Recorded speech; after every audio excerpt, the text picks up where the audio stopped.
ये दुखद है जो घटना हुई है। हमारे सांसद जियाउर रहमान जब संभल में ही नहीं थे और उसके बावजूद भी उन पर एफआईआर दर्ज करना, ऐसा उदाहरण कभी किसी को मिला होगा देखने को, सुनने को? एक पुलिस अफसर ये कह रहा हो कि नेता बनना छोड़ दो, नेताओं का सहारा लेना छोड़ दो। किसके लिए भाषा थी वो? और मैं ये कहना चाहता हूं, हालांकि सब जानकारी आपके पास है, दुखद है कि नईम जैसे नौजवान की जान चली गई, बिलाल की जान गई है, रोमान की जान गई है, कैफ, अयान, और इसमें से कुछ कम उम्र के भी हैं। मुझे याद है जब मैं लखनऊ में प्रेस कर रहा था, उस समय जो जानकारी थी और जो जानकारी छिपाई जा रही थी, जब वहां पर लोकल स्तर से जानकारी हासिल हुई, तब मैंने कहा कि नईम की जान गई है और पुलिस की गोली से गई है। आप लोगों पे सब वीडियोस हैं, आप लोगों पे जगह जगह से वीडियोस मिले हैं, कवरेज है पूरा का पूरा कराया गया ये दंगा है। और किसने कराया? सरकार ने कराया, क्योंकि सरकार जो बेईमानी कर रही थी, सरकार जिसने वोट लूटा, सरकार ने जिसने मशीन पर ईवीएम की बटन बार बार पुलिस से दबाई, प्राइवेट ड्रेस में पुलिस लगाई, उस चुनाव में इनकी धांधली, इनकी चोरी न पकड़ी है, इसलिए जानबूझ करके संभल में घटना कराई है। और मैं पढ़ना चाहता हूं, संभल की शाही जामा मस्जिद के खिलाफ 19/11/2024 को सिविल जज चंदौसी संभल में एक याचिका डाली गई। कोर्ट ने दूसरे पक्ष की सुने बगैर उसी दिन 19/11/2024 को सर्वे के आदेश दे दिए।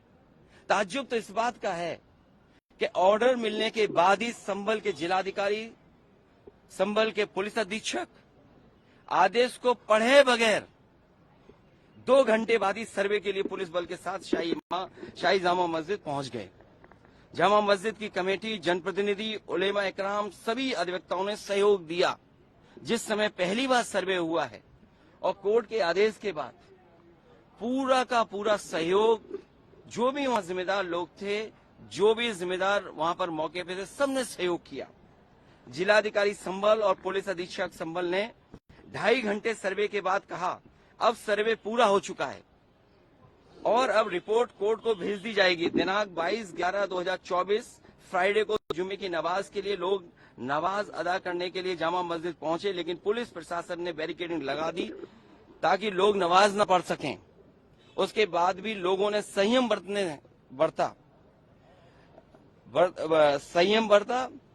नमाज अदा की और किसी प्रकार का विरोध प्रदर्शन नहीं हुआ, किसी तरह की विरोध नहीं हुआ। 29 तारीख को कोर्ट की अगली तारीख तय थी। शाही जामा मस्जिद की कमेटी और मुस्लिम समाज के सभी लोग कोर्ट के केस की पैरवी के लिए तैयारी कर रहे थे, परंतु दिनांक 23 तारीख को रात पुलिस प्रशासन द्वारा कहा गया कि 24 तारीख को यानी अगले दिन सुबह को दोबारा सर्वे किया जाएगा। आखिरकार पहले एक बार सर्वे हो गया। ये आदेश पुलिस प्रशासन को किसने दिया कि दोबारा सर्वे आपका होगा, जब पहले सर्वे में सब लोगों ने सहयोग मदद की, पूरा सर्वे हुआ, किसी को आपत्ति नहीं थी सर्वे पर, लेकिन जानबूझ करके आगे शाही जामा मस्जिद की कमेटी और अधिवक्ता ने कहा कि एक सर्वे तो मुकम्मल हो चुका है, अब दूसरे सर्वे की क्या आवश्यकता है। कोर्ट के आदेश का हमने पालन कर दिया, अगर दूसरा सर्वे करना है तो दोबारा आदेश करवाएं, कोर्ट के आदेश के बाद हम दोबारा सर्वे करा देंगे। लेकिन जिलाधिकारी संभल और पुलिस अधीक्षक संभल ने कोई सुनवाई नहीं की और तानाशाही दिखाते हुए और सुबह के वक्त से पहले शाही जामा मस्जिद आ गए। शाही जामा मस्जिद कमेटी और मुस्लिम समाज के लोगों ने फिर भी धैर्य रखा और दोबारा सर्वे के लिए अंदर ले गए। सर्वे के दौरान करीब 1.5 घंटा बाद जब जनता को सूचना मिली तो वो इकट्ठा होना शुरू हो गए। लोगों ने सर्वे का कारण जानना चाहा तो सर्कल ऑफिसर ने उनके साथ गाली गलौज की और लाठीचार्ज करवा दिया, बुरी तरह से जख्मी कर दिया। इसका विरोध करते हुए चंद लोगों ने पत्थर चलाए, जिसके बदले में पुलिस, सिपाही से लेकर अधिकारी तक ने अपने सरकारी और प्राइवेट हथियारों से गोलियां चलाई, जिसकी वीडियो रिकॉर्डिंग है, जिसके एवज में दर्जन लोग गोलियों से घायल हो गए। 5 मासूमों जो कि अपने घर से सामान लेने के लिए निकले थे, उनकी मृत्यु हो गई। संभल का माहौल बिगाड़ने में याचिका दायर करने वाले लोगों के साथ पुलिस और प्रशासन के लोग जिम्मेदार हैं, इनको निलंबित किया जाना चाहिए। और हत्या का मुकदमा चलाया जाना चाहिए, जिससे कि लोगों को इंसाफ मिल सके और आने वाले समय में कोई इस प्रकार की संविधान के खिलाफ गैर कानूनी घटना को अंजाम न दे जा सके। और बीजेपी के लोग ये कह रहे हैं कि संभल को बांग्लादेश बनाना चाह रहे हैं। देखिए, अगर आप बीजेपी की बात मानोगे तो गड्ढे में गिरोगे जाके, बीजेपी की बात मानोगे तो खाई में गिरोगे। बीजेपी वालों से पूछिए, क्या चुनाव कराया था आपने उत्तर प्रदेश में? कोई ऐसा मुसलमान भाई नहीं था जिसको इन्होंने रोका ना हो। लाठी से, बंदूकों से गाली गलौज की इन्होंने। हम लोग लगातार कहते रहे और फिर बीजेपी के पास जवाब क्या? जब चुनाव आयोग को शिकायत की गई तो चुनाव आयोग ने खाना पूर्ति कर करके कुछ अधिकारियों के खिलाफ कार्रवाई की। क्या ये बता सकते हैं क्यों कार्रवाई हुई थी उनके ऊपर? क्या वोट रोकने का अधिकार था? क्योंकि वोट लूटने पे चर्चा न हो। ये लोग लूटने वाले लोग हैं, इनके लिए लोग कोई मायने नहीं रखते, लोग मायने नहीं रखते। इन्होंने तंत्र से समर्थन लिया और तंत्र से ही अन्याय कर रहे हैं। उनका सीधा साधा फार्मूला है, पहले वो अन्याय करते हैं, अगर आप अन्याय का विरोध करोगे तो आप उन्हीं के अधिकारी आपके खिलाफ तमाम मुकदमे दर्ज करा देंगे। क्या जियाउल इस्लाम वहां थे? हमारे विधायक वहां थे और सांसद थे क्या वहां? जियाउर रहमान, कोई बता दे। वो बेंगलोर में थे, वो अपने कार्यक्रमों में थे, संभल में नहीं थे। और ये तो उत्तर प्रदेश के बारे में आपको नहीं पता। आप में सब उत्तर प्रदेश के लोग हैं। अगर प्रेस के लोग भी सच दिखा दें तो उन पे भी कार्रवाई हो जाती है। और मैंने अपनी प्रेस कॉन्फ्रेंस में कहा था कि बीजेपी के नेता ने कपड़े उतार करके प्रेस को मारा था, पूरे कपड़े उतार दिए थे। क्या कार्रवाई हुई बताइए आप? क्या प्रेस के लोग सुरक्षित हैं यूपी में? और अपना चुनाव जो लूटा है उसको छिपाने के लिए इन्होंने, सरकार ने जानबूझ करके किया है। कुछ लोग तो ये कहते हैं कि साबरमती फिल्म देख करके उन्हें लगा कि उन्हें भी बड़ा नेता बनना है, इसलिए ये सब कुछ कराया गया। मैं हमारे सभी सांसद और तमाम विपक्ष के लोग इस सवाल को उठाना चाहते थे, लेकिन सदन में नहीं उठने का मौका दिया। कल भी नहीं मिलने का मौका, जब मिलेगा तब ये सवाल उठाया जाएगा और हमारा डेलीगेशन भी जाएगा। वहां के लोगों के दुख दर्द परेशानी, और फिर सरकार के हाथ में सब कुछ है। अज्ञात में नाम डाल दिए। मैं आपको याद दिलाना चाहता हूं, कानपुर में जब दंगा हुआ था, अज्ञात में नाम लिख करके बड़े पैमाने पर पुलिस ने अन्याय किया था। पुलिस ने लूटा था पैसा और पुलिस अधिकारी को उन्हें हटाना पड़ा था, और यही आरोप था उन पर कि उन्होंने पैसा ज्यादा लूट लिया। अब बोल दिया, इसके बाद क्या बोलेंगे? लोगों ने वोट नहीं डाला, तंत्र से ही उन्होंने वोट डाल दिया और तंत्र से ही रिकॉर्ड बना करके जीत हासिल कर ली। आज आप लोग साबरमती मामले को लेकर आदित्यनाथ जी की तरफ इशारा है आपका? साबरमती सरकार करा रही है। और आपको बहराइच का नहीं पता, उन्हीं के विधायक ने बीजेपी के अपने कैडर के ऊपर एफआईआर लगाई, और एफआईआर में देखिए धाराएं क्या लगी हैं। जब बीजेपी का विधायक कह रहा है, बीजेपी के कार्यकर्ता नेताओं पे आरोप लगा रहा है, और बाकायदा पीस कमेटियां बनती हैं, बाकायदा चीजें बातचीत से हल होती हैं। क्या जिलाधिकारी कप्तान ने कोई बातचीत की? जब उसका पक्ष तैयार था सर्वे के लिए, सर्वे आप कर लीजिए, आप रिपोर्ट लगा दीजिए। आप किसी की बात ही नहीं सुनना चाहते हैं कोर्ट में, आप अपनी मनमानी करना चाहते हैं। तो आखिरकार कौन निर्देश दे रहा है मनमानी के लिए? आखिरकार कहाँ ऐसी ताकत है जिसके आगे सब झुक रहे हैं और अन्याय कर रहे हैं? ये लगातार अन्याय उत्तर प्रदेश में हो रहा है। ये इसलिए हो रहा है क्योंकि अपनी नाकामी छिपाना चाहते हैं और सबसे ज्यादा कमजोर जो लोग हैं उनकी तरफ ही जाना चाहते हैं। धन्यवाद। इसी तो उन पे एफआईआर दर्ज क्यों हो गई या उनका नाम क्यों डाल दिया गया? मैं इसी संबंध में मिला हूँ। और अज्ञात में हजारों नाम डाल दिए, इसलिए डालेंगे दबाव बना लें। और पुलिस तो जानते हो कैसे काम करती यूपी की। चलिए, बहुत धन्यवाद।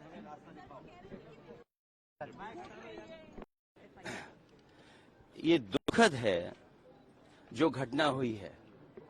हमारे सांसद जियाउर रहमान जब संभल में ही नहीं थे और उसके बावजूद भी उन पर एफआईआर दर्ज करना, ऐसा उदाहरण कभी किसी को मिला होगा देखने को, सुनने को? एक पुलिस ऑफिसर ये कह रहा हो कि नेता बनना छोड़ दो, नेताओं का सहारा लेना छोड़ दो। किसके लिए भाषा थी वो?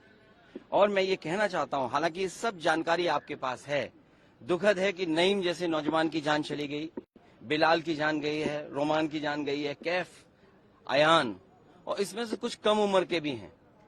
मुझे याद है जब मैं लखनऊ में प्रेस कर रहा था, उस समय जो जानकारी थी और जो जानकारी छिपाई जा रही थी, जब वहां पर लोकल स्तर से जानकारी हासिल हुई, तब मैंने कहा कि नईम की जान गई है और पुलिस की गोली से गई है। आप लोगों पे सब वीडियोस हैं, आप लोगों पे जगह जगह से वीडियोस मिले हैं, कवरेज है पूरा का पूरा कराया गया ये दंगा है। और किसने कराया? सरकार ने कराया, क्योंकि सरकार जो बेईमानी कर रही थी, सरकार जिसने वोट लूटा, सरकार ने जिसने मशीन पर ईवीएम की बटन बार बार पुलिस से दबाई, प्राइवेट ड्रेस में पुलिस लगाई, उस चुनाव में इनकी धांधली, इनकी चोरी न पकड़ी है, इसलिए जानबूझ करके संभल में घटना कराई है। और मैं पढ़ना चाहता हूं, संभल की शाही जामा मस्जिद के खिलाफ 19/11/2024 को सिविल जज चंदौसी संभल में एक याचिका डाली गई। कोर्ट ने दूसरे पक्ष की सुने बगैर उसी दिन 19/11/2024 को सर्वे के आदेश दे दिए। ताज्जुब तो इस बात का है कि ऑर्डर मिलने के बाद ही संभल के जिलाधिकारी, संभल के पुलिस अधीक्षक आदेश को पढ़े बगैर 2 घंटे बाद ही सर्वे के लिए पुलिस बल के साथ शाही जामा मस्जिद पहुंच गए। जामा मस्जिद की कमेटी, जनप्रतिनिधि, उलेमा इकराम, सभी अधिवक्ताओं ने सहयोग दिया। जिस समय पहली बार सर्वे हुआ है और कोर्ट के आदेश के बाद पूरा का पूरा सहयोग, जो भी वहां जिम्मेदार लोग थे, जो भी जिम्मेदार वहां पर मौके पे थे, सबने सहयोग किया। जिलाधिकारी संभल और पुलिस अधीक्षक संभल ने 2.5 घंटे सर्वे के बाद कहा, अब सर्वे पूरा हो चुका है और अब रिपोर्ट कोर्ट को भेज दी जाएगी। दिनांक 22/11/2024 फ्राइडे को जुम्मे की नमाज के लिए लोग नमाज अदा करने के लिए जामा मस्जिद पहुंचे, लेकिन पुलिस प्रशासन ने बैरिकेडिंग लगा दी ताकि लोग नमाज न पढ़ सकें। उसके बाद भी लोगों ने संयम बरता, नमाज अदा की और किसी प्रकार का विरोध प्रदर्शन नहीं हुआ, किसी तरह की विरोध नहीं हुआ। 29 तारीख को कोर्ट की अगली तारीख तय थी। शाही जामा मस्जिद की कमेटी और मुस्लिम समाज के सभी लोग कोर्ट के केस की पैरवी के लिए तैयारी कर रहे थे, परंतु दिनांक 23 तारीख को रात पुलिस प्रशासन द्वारा कहा गया कि 24 तारीख को यानी अगले दिन सुबह को दोबारा सर्वे किया जाएगा। आखिरकार पहले एक बार सर्वे हो गया। ये आदेश पुलिस प्रशासन को किसने दिया कि दोबारा सर्वे आपका होगा, जब पहले सर्वे में सब लोगों ने सहयोग मदद की, पूरा सर्वे हुआ, किसी को आपत्ति नहीं थी सर्वे पर, लेकिन जानबूझ करके आगे शाही जामा मस्जिद की कमेटी और अधिवक्ता ने कहा कि एक सर्वे तो मुकम्मल हो चुका है, अब दूसरे सर्वे की क्या आवश्यकता है। कोर्ट के आदेश का हमने पालन कर दिया, अगर दूसरा सर्वे करना है तो दोबारा आदेश करवाएं, कोर्ट के आदेश के बाद हम दोबारा सर्वे करा देंगे। लेकिन जिलाधिकारी संभल और पुलिस अधीक्षक संभल ने कोई सुनवाई नहीं की और तानाशाही दिखाते हुए और सुबह के वक्त से पहले शाही जामा मस्जिद आ गए। शाही जामा मस्जिद कमेटी और मुस्लिम समाज के लोगों ने फिर भी धैर्य रखा और दोबारा सर्वे के लिए अंदर ले गए। सर्वे के दौरान करीब 1.5 घंटा बाद जब जनता को सूचना मिली तो वो इकट्ठा होना शुरू हो गए। लोगों ने सर्वे का कारण जानना चाहा तो सर्कल ऑफिसर ने उनके साथ गाली गलौज की और लाठीचार्ज करवा दिया, बुरी तरह से जख्मी कर दिया। इसका विरोध करते हुए चंद लोगों ने पत्थर चलाए, जिसके बदले में पुलिस, सिपाही से लेकर अधिकारी तक ने अपने सरकारी और प्राइवेट हथियारों से गोलियां चलाई, जिसकी वीडियो रिकॉर्डिंग है, जिसके एवज में दर्जन लोग गोलियों से घायल हो गए। 5 मासूमों जो कि अपने घर से सामान लेने के लिए निकले थे, उनकी मृत्यु हो गई। संभल का माहौल बिगाड़ने में याचिका दायर करने वाले लोगों के साथ पुलिस और प्रशासन के लोग जिम्मेदार हैं।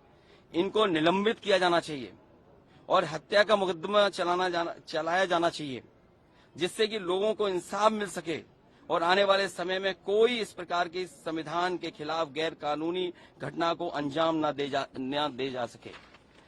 और बीजेपी के लोग ये कह रहे हैं कि संभल को बांग्लादेश बनाना चाह रहे हैं। देखिए, अगर आप बीजेपी की बात मानोगे तो गड्ढे में गिरोगे, जाके बीजेपी की बात मानोगे तो खाई में गिरोगे। बीजेपी वालों से पूछिए क्या चुनाव कराया था आपने उत्तर प्रदेश में? कोई ऐसा मुसलमान भाई नहीं था जिसको इन्होंने रोका ना हो। लाठी से, बंदूकों से गाली गलौज की इन्होंने। हम लोग लगातार कहते रहे और फिर बीजेपी के पास जवाब किया। जब चुनाव आयोग को शिकायत की गई तो चुनाव आयोग ने खानापूर्ति कर करके कुछ अधिकारियों के खिलाफ कार्रवाई की। क्या ये बता सकते हैं क्यों कार्रवाई हुई थी उनके ऊपर? क्या वोट रोकने का अधिकार था? क्योंकि वोट लूटने पे चर्चा न हो। ये लोग लूटने वाले लोग हैं। इनके लिए लोग कोई मायने नहीं रखते, लोग मायने नहीं रखते। इन्होंने तंत्र से समर्थन लिया और तंत्र से ही अन्याय कर रहे हैं। उनका सीधा साधा फार्मूला है, पहले वो अन्याय करते हैं। अगर आप अन्याय का विरोध करोगे तो आप उन्हीं के अधिकारी आपके खिलाफ तमाम मुकदमे दर्ज करा देंगे। क्या जियाउल इस्लाम वहां थे? हमारे विधायक वहां थे और सांसद थे क्या वहां? जियाउर रहमान। कोई बता दे, वो बेंगलोर में थे, वो अपने कार्यक्रमों में थे, संभल में नहीं थे। और ये तो उत्तर प्रदेश के बारे में आपको नहीं पता। आप में से सब उत्तर प्रदेश के लोग हैं। अगर प्रेस के लोग भी सच दिखा दें तो उन पे भी कार्रवाई हो जाती है। और मैंने अपनी प्रेस कॉन्फ्रेंस में कहा था कि बीजेपी के नेता ने कपड़े उतार करके प्रेस को मारा था, पूरे कपड़े उतार दिए थे। क्या कार्रवाई हुई बताइए आप? क्या प्रेस के लोग सुरक्षित हैं यूपी में? और अपना चुनाव जो लूटा है उसको छिपाने के लिए इन्होंने, सरकार ने जानबूझ करके किया है। कुछ लोग तो ये कहते हैं कि साबरमती फिल्म देख करके उन्हें लगा कि उन्हें भी बड़ा नेता बनना है, इसलिए ये सब कुछ कराया गया। सदन में इसको उठाएंगे। मैं, हमारे सभी सांसद और तमाम विपक्ष के लोग इस सवाल को उठाना चाहते थे, लेकिन सदन में नहीं उठने का मौका दिया। कल भी नहीं मिलेगा मौका। जब मिलेगा तब ये सवाल उठाया जाएगा और हमारा डेलीगेशन भी जाएगा। वहां के लोगों के दुख दर्द परेशानी, और फिर सरकार के हाथ में सब कुछ है। अज्ञात में नाम डाल दिए। मैं आपको याद दिलाना चाहता हूं, कानपुर में जब दंगा हुआ था, अज्ञात में नाम लिख करके बड़े पैमाने पर पुलिस ने अन्याय किया था। पुलिस ने लूटा था पैसा और पुलिस अधिकारी को उन्हें हटाना पड़ा था। और यही आरोप था उन पर कि उन्होंने पैसा ज्यादा लूट लिया। अब बोल दिया, इसके बाद क्या बोलेंगे? लोगों ने वोट नहीं डाला, तंत्र से ही उन्होंने वोट डाल दिया और तंत्र से ही रिकॉर्ड बना करके जीत हासिल कर ली। आज आप लोग साबरमती इस मामले को लेकर आदित्यनाथ जी की तरफ इशारा है आपका? साबरमती सरकार करा रही है। और आपको बहराइच का नहीं पता, उन्हीं के विधायक ने बीजेपी के अपने कैडर के ऊपर एफआईआर लगाई। और एफआईआर में देखिए धाराएं क्या लगी हैं। जब बीजेपी का विधायक कह रहा है, बीजेपी के कार्यकर्ता नेताओं पे आरोप लगा रहा, और बाकायदा पीस कमेटियां बनती हैं, बाकायदा चीजें बातचीत से हल होती हैं। क्या जिलाधिकारी कप्तान ने कोई बातचीत की? जब उसका पक्ष तैयार था सर्वे के लिए, सर्वे आप कर लीजिए, आप रिपोर्ट लगा दीजिए। आप किसी की बात ही नहीं सुनना चाहते हैं कोर्ट में, आप अपनी मनमानी करना चाहते हैं। तो आखिरकार कौन निर्देश दे रहा है मनमानी के लिए? आखिरकार कहाँ ऐसी ताकत है जिसके आगे सब झुक रहे हैं और अन्याय कर रहे हैं? ये लगातार अन्याय उत्तर प्रदेश में हो रहा है। ये इसलिए हो रहा है क्योंकि अपनी नाकामी छिपाना चाहते हैं और सबसे ज्यादा कमजोर जो लोग हैं उनकी तरफ ही जाना चाहते हैं। धन्यवाद। इसी तो उन पे एफआईआर दर्ज क्यों हो गई या उनका नाम क्यों डाल दिया गया? मैं इसी संबंध में मिला हूँ। और अज्ञात में हजारों नाम डाल दिए, इसलिए डालेंगे दबाव बना लें। और पुलिस तो जानते हो कैसे काम करती है यूपी की। चलिए, बहुत धन्यवाद। हमें रास्ता दिखाओ। ये दुखद है जो घटना हुई है। हमारे सांसद जियाउर रहमान जब संभल में ही नहीं थे और उसके बावजूद भी उन पर एफआईआर दर्ज करना, ऐसा उदाहरण कभी किसी को मिला होगा देखने को, सुनने को? एक पुलिस अफसर ये कह रहा हो कि नेता बनना छोड़ दो, नेताओं का सहारा लेना छोड़ दो। किसके लिए भाषा थी वो? और मैं ये कहना चाहता हूं, हालांकि सब जानकारी आपके पास है, दुखद है कि नईम जैसे नौजवान की जान चली गई, बिलाल की जान गई है, रोमान की जान गई है, कैफ, अयान, और इसमें से कुछ कम उम्र के भी हैं। मुझे याद है जब मैं लखनऊ में प्रेस कर रहा था, उस समय जो जानकारी थी और जो जानकारी छिपाई जा रही थी, जब वहां पर लोकल स्तर से जानकारी हासिल हुई तब मैंने कहा कि नईम की जान गई है, और पुलिस की गोली से गई है। आप लोगों पे सब वीडियोस हैं, आप लोगों पे जगह जगह से वीडियोस मिले हैं, कवरेज है पूरा का पूरा कराया गया ये दंगा है। और किसने कराया? सरकार ने कराया, क्योंकि सरकार जो बेईमानी कर रही थी, सरकार जिसने वोट लूटा, सरकार ने जिसने मशीन पर ईवीएम की बटन बार बार पुलिस से दबाई, प्राइवेट ड्रेस में पुलिस लगाई, उस चुनाव में इनकी धांधली, इनकी चोरी न पकड़ी है, इसलिए जानबूझ करके संभल में घटना कराई है। और मैं पढ़ना चाहता हूं, संभल की शाही जामा मस्जिद के खिलाफ 19/11/2024 को सिविल जज चंदौसी संभल में एक याचिका डाली गई। कोर्ट ने दूसरे पक्ष की सुने बगैर उसी दिन 19/11/2024 को सर्वे के आदेश दे दिए। ताज्जुब तो इस बात का है कि ऑर्डर मिलने के बाद ही संभल के जिलाधिकारी, संभल के पुलिस अधीक्षक आदेश को पढ़े बगैर 2 घंटे बाद ही सर्वे के लिए पुलिस बल के साथ शाही जामा मस्जिद पहुंच गए। जामा मस्जिद की कमेटी, जनप्रतिनिधि, उलेमा इकराम, सभी अधिवक्ताओं ने सहयोग दिया। जिस समय पहली बार सर्वे हुआ है और कोर्ट के आदेश के बाद पूरा का पूरा सहयोग, जो भी वहां जिम्मेदार लोग थे, जो भी जिम्मेदार वहां पर मौके पे थे, सबने सहयोग किया। जिलाधिकारी संभल और पुलिस अधीक्षक संभल ने 2.5 घंटे सर्वे के बाद कहा, अब सर्वे पूरा हो चुका है और अब रिपोर्ट कोर्ट को भेज दी जाएगी। दिनांक 22/11/2024 फ्राइडे को जुम्मे की नमाज के लिए लोग नमाज अदा करने के लिए जामा मस्जिद पहुंचे, लेकिन पुलिस प्रशासन ने बैरिकेडिंग लगा दी ताकि लोग नमाज न पढ़ सकें। उसके बाद भी लोगों ने संयम बरता, नमाज अदा की और किसी प्रकार का विरोध प्रदर्शन नहीं हुआ, किसी तरह की विरोध नहीं हुआ। 29 तारीख को कोर्ट की अगली तारीख तय थी। शाही जामा मस्जिद की कमेटी और मुस्लिम समाज के सभी लोग कोर्ट के केस की पैरवी के लिए तैयारी कर रहे थे, परंतु दिनांक 23 तारीख को रात पुलिस प्रशासन द्वारा कहा गया कि 24 तारीख को यानी अगले दिन सुबह को दोबारा सर्वे किया जाएगा। आखिरकार पहले एक बार सर्वे हो गया। ये आदेश पुलिस प्रशासन को किसने दिया कि दोबारा सर्वे आपका होगा, जब पहले सर्वे में सब लोगों ने सहयोग मदद की, पूरा सर्वे हुआ, किसी को आपत्ति नहीं थी सर्वे पर, लेकिन जानबूझ करके आगे शाही जामा मस्जिद की कमेटी और अधिवक्ता ने कहा कि एक सर्वे तो मुकम्मल हो चुका है, अब दूसरे सर्वे की क्या आवश्यकता है। कोर्ट के आदेश का हमने पालन कर दिया, अगर दूसरा सर्वे करना है तो दोबारा आदेश करवाएं, कोर्ट के आदेश के बाद हम दोबारा सर्वे करा देंगे। लेकिन जिलाधिकारी संभल और पुलिस अधीक्षक संभल ने कोई सुनवाई नहीं की और तानाशाही दिखाते हुए और सुबह के वक्त से पहले शाही जामा मस्जिद आ गए। शाही जामा मस्जिद कमेटी और मुस्लिम समाज के लोगों ने फिर भी धैर्य रखा और दोबारा सर्वे के लिए अंदर ले गए। सर्वे के दौरान करीब 1.5 घंटा बाद जब जनता को सूचना मिली तो वो इकट्ठा होना शुरू हो गए। लोगों ने सर्वे का कारण जानना चाहा तो सर्कल ऑफिसर ने उनके साथ गाली गलौज की और लाठीचार्ज करवा दिया, बुरी तरह से जख्मी कर दिया। इसका विरोध करते हुए चंद लोगों ने पत्थर चलाए, जिसके बदले में पुलिस सिपाही से लेकर अधिकारी तक ने अपने सरकारी और प्राइवेट हथियारों से गोलियां चलाई, जिसकी वीडियो रिकॉर्डिंग है, जिसके एवज में दर्जन लोग गोलियों से घायल हो गए। 5 मासूमों जो कि अपने घर से सामान लेने के लिए निकले थे, उनकी मृत्यु हो गई। संभल का माहौल बिगाड़ने में याचिका दायर करने वाले लोगों के साथ पुलिस और प्रशासन के लोग जिम्मेदार हैं। इनको निलंबित किया जाना चाहिए और हत्या का मुकदमा चलाया जाना चाहिए, जिससे कि लोगों को इंसाफ मिल सके और आने वाले समय में कोई इस प्रकार के संविधान के खिलाफ गैर कानूनी घटना को अंजाम न दे जा सके। और बीजेपी के लोग ये कह रहे हैं कि संभल को बांग्लादेश बनाना चाह रहे हैं। देखिए, अगर आप बीजेपी की बात मानोगे तो गड्ढे में गिरोगे, जाके बीजेपी की बात मानोगे तो खाई में गिरोगे। बीजेपी वालों से पूछिए, क्या चुनाव कराया था आपने उत्तर प्रदेश में?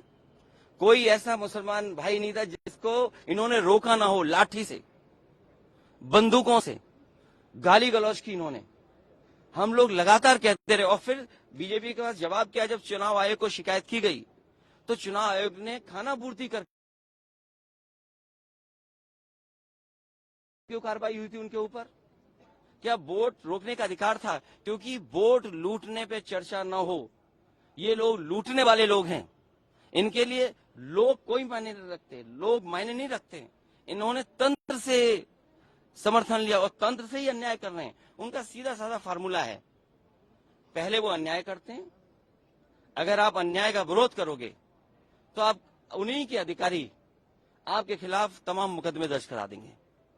क्या जियाउल इस्लाम वहां थे, हमारे विधायक वहां थे और सांसद थे क्या वहां? जियाउर रहमान, कोई बता दे। वो बेंगलोर में थे, वो अपने कार्यक्रमों में थे, संभल में नहीं थे। और ये तो उत्तर प्रदेश के बारे में आपको नहीं पता, आप में से सब उत्तर प्रदेश के लोग हैं। अगर प्रेस के लोग भी सच दिखा दें तो उन पे भी कार्रवाई हो जाती है। और मैंने अपनी प्रेस कॉन्फ्रेंस में कहा था कि बीजेपी के नेता ने कपड़े उतार करके प्रेस को मारा था, पूरे कपड़े उतार दिए थे। क्या कार्रवाई हुई बताइए आप? क्या प्रेस के लोग सुरक्षित हैं यूपी में? और अपना चुनाव जो अज्ञात में नाम लिख करके बड़े पैमाने पर पुलिस ने अन्याय किया था। पुलिस ने लूटा था पैसा और पुलिस अधिकारी को उन्हें हटाना पड़ा था और यही आरोप था उन पर कि उन्होंने पैसा ज्यादा लूट लिया। अब बोल दे, इसके बाद क्या बोलेंगे? लोगों ने वोट नहीं डाला, तंत्र से ही उन्होंने वोट डाल दिया और तंत्र से ही रिकॉर्ड बना करके जीत हासिल कर ली। आज आप लोग इस मामले को लेकर आदित्यनाथ जी की तरफ इशारा है आपका? साबरमती सरकार करा रही है। और आपको बहराइच का नहीं पता, उन्हीं के विधायक ने बीजेपी के अपने कैडर के ऊपर एफआईआर लगाई और एफआईआर में देखिए धाराएं क्या लगी हैं। जब बीजेपी का विधायक कह रहा है, बीजेपी के कार्यकर्ता नेताओं पे आरोप लगा रहा, और बाकायदा पीस कमेटियां बनती हैं, बाकायदा चीजें बातचीत से हल होती हैं। क्या जिलाधिकारी कप्तान ने कोई बातचीत की? जब उसका पक्ष तैयार था सर्वे के लिए, सर्वे आप कर लीजिए, आप रिपोर्ट लगा दीजिए। आप किसी की बात ही नहीं सुनना चाहते कोर्ट में, आप अपनी मनमानी करना चाहते हैं। तो आखिरकार कौन निर्देश दे रहा है मनमानी के लिए? आखिरकार कहाँ ऐसी ताकत है जिसके आगे सब झुक रहे हैं और अन्याय कर रहे हैं? ये लगातार अन्याय उत्तर प्रदेश में हो रहा है। ये इसलिए हो रहा है क्योंकि अपनी नाकामी छिपाना चाहते हैं और सबसे ज्यादा कमजोर जो लोग हैं उनकी तरफ ही जाना चाहते हैं। धन्यवाद। इसी तो उन पे एफआईआर दर्ज क्यों हुई या उनका नाम क्यों डाल दिया गया? मैं इसी संबंध में मिला हूँ। और अज्ञात में हजारों नाम डाल दिए, इसलिए डालें कि दबाव बना लें। और पुलिस तो जानते हो कैसे काम करती है यूपी की। चलिए, बहुत धन्यवाद। हमें रास्ता दिखाओ।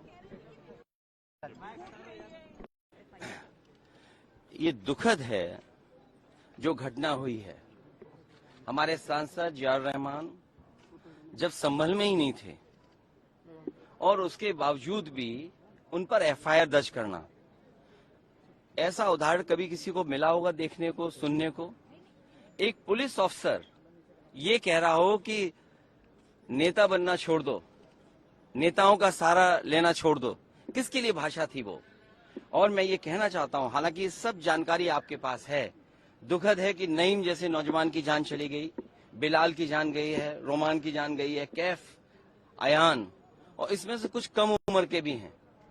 मुझे याद है जब मैं लखनऊ में प्रेस कर रहा था, उस समय जो जानकारी थी और जो जानकारी छिपाई जा रही थी, जब वहां पर लोकल स्तर से जानकारी हासिल हुई तब मैंने कहा कि नईम की जान गई है और पुलिस की गोली से गई है।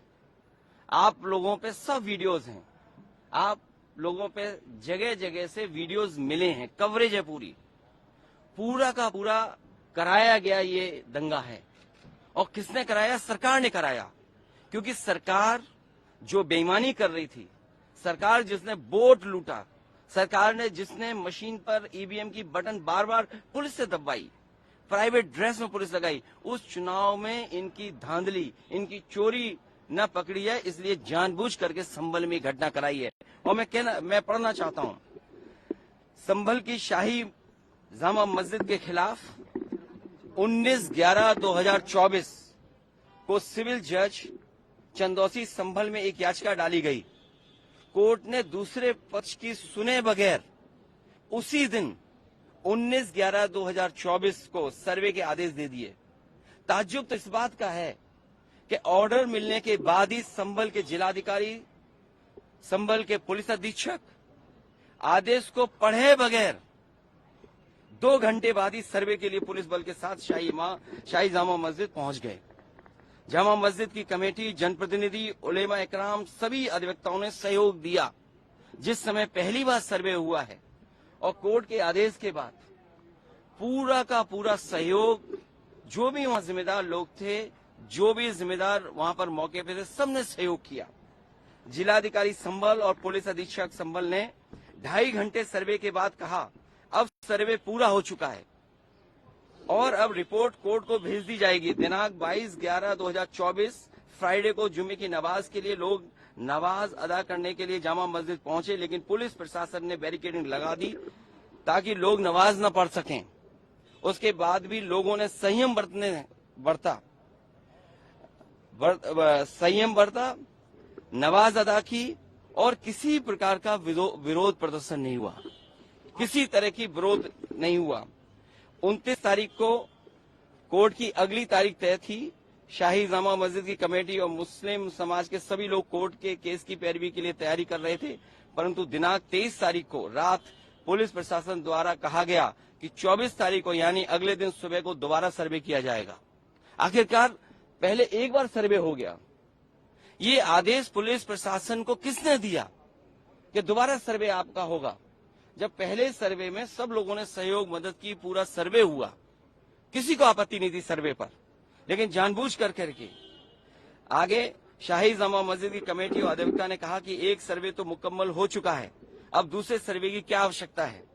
कोर्ट के आदेश का हमने पालन कर दिया, अगर दूसरा सर्वे करना है तो दोबारा आदेश करवाएं, कोर्ट के आदेश के बाद हम दोबारा सर्वे करा देंगे। लेकिन जिलाधिकारी संभल और पुलिस अधीक्षक संभल ने कोई सुनवाई नहीं की और तानाशाही दिखाते हुए और सुबह के वक्त से पहले शाही जामा मस्जिद आ गए। शाही जामा मस्जिद कमेटी और मुस्लिम समाज के लोगों ने फिर भी धैर्य रखा और दोबारा सर्वे के लिए अंदर ले गए।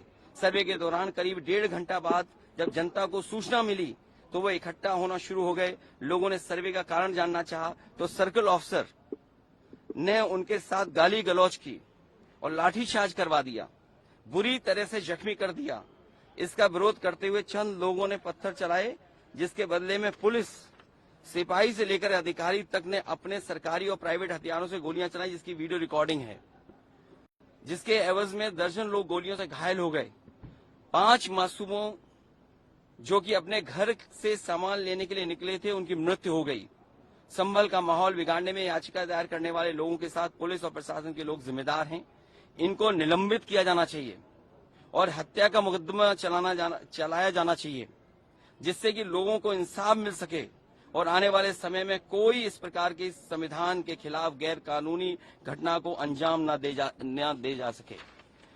और बीजेपी के लोग ये कह रहे हैं कि संभल को बांग्लादेश बनाना चाह रहे हैं। देखिए, अगर आप बीजेपी की बात मानोगे तो गड्ढे में गिरोगे, जाके बीजेपी की बात मानोगे तो खाई में गिरोगे। बीजेपी वालों से पूछिए, क्या चुनाव कराया था आपने उत्तर प्रदेश में? कोई ऐसा मुसलमान भाई नहीं था जिसको इन्होंने रोका ना हो। लाठी से, बंदूकों से गाली गलौज की इन्होंने। हम लोग लगातार कहते रहे और फिर बीजेपी के पास जवाब क्या, जब चुनाव आयोग को शिकायत की गई तो चुनाव आयोग ने खानापूर्ति कर करके कुछ अधिकारियों के खिलाफ कार्रवाई की। क्या ये बता सकते हैं क्यों कार्रवाई हुई थी उनके ऊपर? क्या वोट रोकने का अधिकार था? क्योंकि वोट लूटने पे चर्चा न हो। ये लोग लूटने वाले लोग हैं, इनके लिए लोग कोई मायने नहीं रखते, लोग मायने नहीं रखते। इन्होंने तंत्र से समर्थन लिया और तंत्र से ही अन्याय कर रहे हैं। उनका सीधा साधा फार्मूला है, पहले वो अन्याय करते हैं, अगर आप अन्याय का विरोध करोगे तो आप उन्हीं के अधिकारी आपके खिलाफ तमाम मुकदमे दर्ज करा देंगे। क्या जियाउल इस्लाम वहां थे? हमारे विधायक वहां थे और सांसद थे क्या वहां? जियाउर रहमान, कोई बता दे। वो बेंगलोर में थे, वो अपने कार्यक्रमों में थे, संभल में नहीं थे। और ये तो उत्तर प्रदेश के बारे में आपको नहीं पता, आप में सब उत्तर प्रदेश के लोग हैं। अगर प्रेस के लोग भी सच दिखा दें तो उन पे भी कार्रवाई हो जाती है। और मैंने अपनी प्रेस कॉन्फ्रेंस में कहा था कि बीजेपी के नेता ने कपड़े उतार करके प्रेस को मारा था, पूरे कपड़े उतार दिए थे। क्या कार्रवाई हुई बताइए आप? क्या प्रेस के लोग सुरक्षित हैं यूपी में? और अपना चुनाव जो लूटा है उसको छिपाने के लिए इन्होंने, सरकार ने जानबूझ करके किया है। कुछ लोग तो ये कहते हैं कि साबरमती फिल्म देख करके उन्हें लगा कि उन्हें भी बड़ा नेता बनना है इसलिए ये सब कुछ कराया गया है। सदन में इसको उठाएंगे। मैं हमारे सभी सांसद और तमाम विपक्ष के लोग इस सवाल को उठाना चाहते थे, लेकिन सदन में नहीं उठने का मौका दिया। कल भी नहीं मिलने का मौका, जब मिलेगा तब ये सवाल उठाया जाएगा और हमारा डेलीगेशन भी जाएगा वहां के लोगों के दुख दर्द परेशानी। और फिर सरकार के हाथ में सब कुछ है, अज्ञात में नाम डाल दिए। मैं आपको याद दिलाना चाहता हूं, कानपुर में जब दंगा हुआ था, अज्ञात में नाम लिख करके बड़े पैमाने पर पुलिस ने अन्याय किया था। पुलिस ने लूटा था पैसा और पुलिस अधिकारी को उन्हें हटाना पड़ा था, और यही आरोप था उन पर कि उन्होंने पैसा ज्यादा लूट लिया। अब बोल दिया, इसके बाद क्या बोलेंगे? लोगों ने वोट नहीं डाला, तंत्र से ही उन्होंने वोट डाल दिया और तंत्र से ही रिकॉर्ड बना करके जीत हासिल कर ली। आज आप लोग साबरमती इस मामले को लेकर आदित्यनाथ जी की तरफ इशारा है आपका? साबरमती सरकार करा रही है। और आपको बहराइच का नहीं पता, उन्हीं के विधायक ने बीजेपी के अपने कैडर के ऊपर एफआईआर लगाई, और एफआईआर में देखिए धाराएं क्या लगी हैं। जब बीजेपी का विधायक कह रहा है, बीजेपी के कार्यकर्ता नेताओं पे आरोप लगा रहा, और बाकायदा पीस कमेटियां बनती हैं, बाकायदा चीजें बातचीत से हल होती हैं। क्या जिलाधिकारी कप्तान ने कोई बातचीत की? जब उसका पक्ष तैयार था सर्वे के लिए, सर्वे आप कर लीजिए, आप रिपोर्ट लगा दीजिए। आप किसी की बात ही नहीं सुनना चाहते हैं कोर्ट में, आप अपनी मनमानी करना चाहते हैं। तो आखिरकार कौन निर्देश दे रहा है मनमानी के लिए? आखिरकार कहाँ ऐसी ताकत है जिसके आगे सब झुक रहे हैं और अन्याय कर रहे हैं? ये लगातार अन्याय उत्तर प्रदेश में हो रहा है। ये इसलिए हो रहा है क्योंकि अपनी नाकामी छिपाना चाहते हैं और सबसे ज्यादा कमजोर जो लोग हैं उनकी तरफ ही जाना चाहते हैं। धन्यवाद। इसी तो उन पे एफआईआर दर्ज क्यों हो गई या उनका नाम क्यों डाल दिया गया?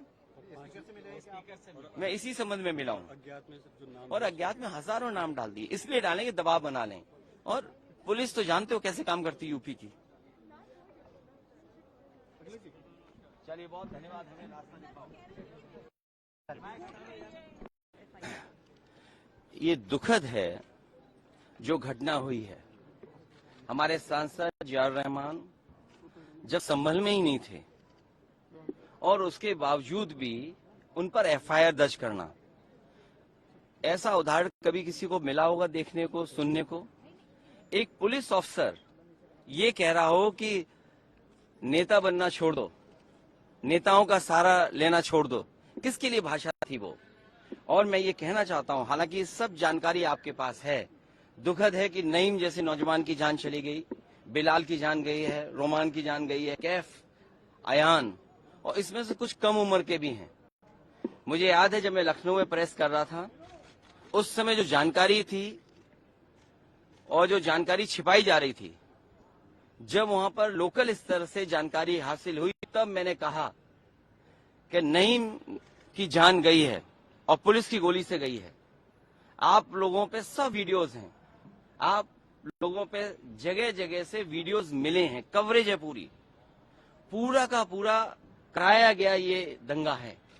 और किसने कराया? सरकार ने कराया, क्योंकि सरकार जो बेईमानी कर रही थी, सरकार जिसने वोट लूटा, सरकार ने जिसने मशीन पर ईवीएम की बटन बार बार पुलिस से दबाई, प्राइवेट ड्रेस में पुलिस लगाई, उस चुनाव में इनकी धांधली, इनकी चोरी न पकड़ी है, इसलिए जानबूझ करके संभल में घटना कराई है। और मैं पढ़ना चाहता हूं, संभल की शाही जामा मस्जिद के खिलाफ 19/11/2024 को सिविल जज चंदौसी संभल में एक याचिका डाली गई।